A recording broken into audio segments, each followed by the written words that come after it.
ഒരുപാട് ഇലക്ഷൻ വർഷങ്ങളങ്ങ് പിന്നിലേക്ക് പോകേണ്ട രണ്ടാം പിണറായി സർക്കാർ അധികാരമേറ്റിയ ഇക്കഴിഞ്ഞ നിയമസഭാ തെരഞ്ഞെടുപ്പിന്റെ രാഷ്ട്രീയ ചർച്ചകൾ തുടങ്ങി വരുന്ന സമയമാണ്. മറ്റ് പ്രകോപനങ്ങളില്ലാതെ ശാന്തമായിരുന്ന കേരളത്തിന്റെ രാഷ്ട്രീയ ഭൂമിയിലേക്ക് പൊടുന്നനെ പൊട്ടി വീഴുന്നുണ്ട് ഒരു മുഖ്യമന്ത്രി വക ഫേസ്ബുക്ക് പോസ്റ്റ്. UDFിന്റെ നേതൃസ്ഥാനം ലീഗ് എന്തോ ഹൈജാക്ക് ചെയ്യുന്നുവെന്ന മട്ടിൽ ധ്രുവീകരണ രാഷ്ട്രീയത്തിന്റെ വിത്തെറിയലാണ്.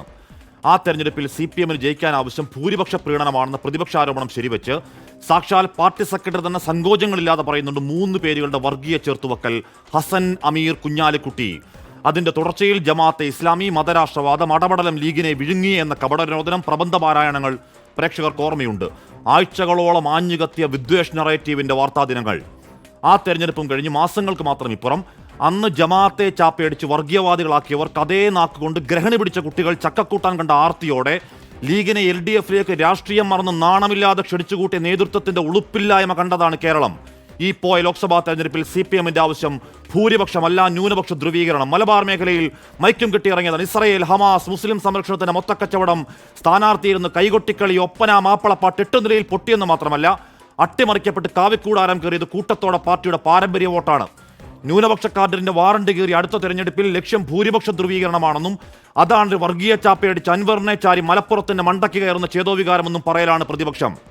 ആ UDFിന്റെ ലക്ഷ്യം നാട്ടിൽ ന്യൂനപക്ഷ വർഗീയത വളർത്തലാണെന്നും എന്തോ സ്ലീപ്പിംഗ് പങ്കാളി ജമാഅത്തെ ഇസ്ലാമിയാണെന്നും വെളിപ്പെടുന്നുണ്ടെന്ന് പൊതുമരാമത്ത് മന്ത്രി.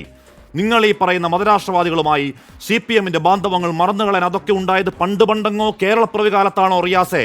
ഇക്കഴിഞ്ഞ 2009, 2011, 2015 ജമാഅത്തിന്റെ പരസ്യ പിന്തുണകളും വോട്ട് വാങ്ങി പെട്ടിയിലാക്കലും അതേ പ്രസ്ഥാനത്തിന്റെ അമീറുമായി ഇതേ പിണറായിയുടെ കൂടിക്കാഴ്ചയും, ആ കൂടിക്കാഴ്ചയിൽ ചെന്നിത്തലയ്ക്ക് എന്തിനാ വേവലാതി എന്ന് പഴയങ്ങാടിയിലെ വിജയന്റെ പ്രതികരണവും അവരുടെ പിന്തുണയെ വാഴ്ത്തിപ്പാടിയ പാർട്ടി പത്രത്തിന്റെ മുഖപ്രസംഗവും മറന്നുകളയാൻ ശ്രീറാം വെങ്കിട്ടരാമൻ പിടിച്ച താൽക്കാലിക മറവിരോഗമുണ്ടല്ലോ, എന്തോ ഒരു പുട്രോഗയുടെ അംനീഷ്യ, അത് കേരളത്തിനില്ല.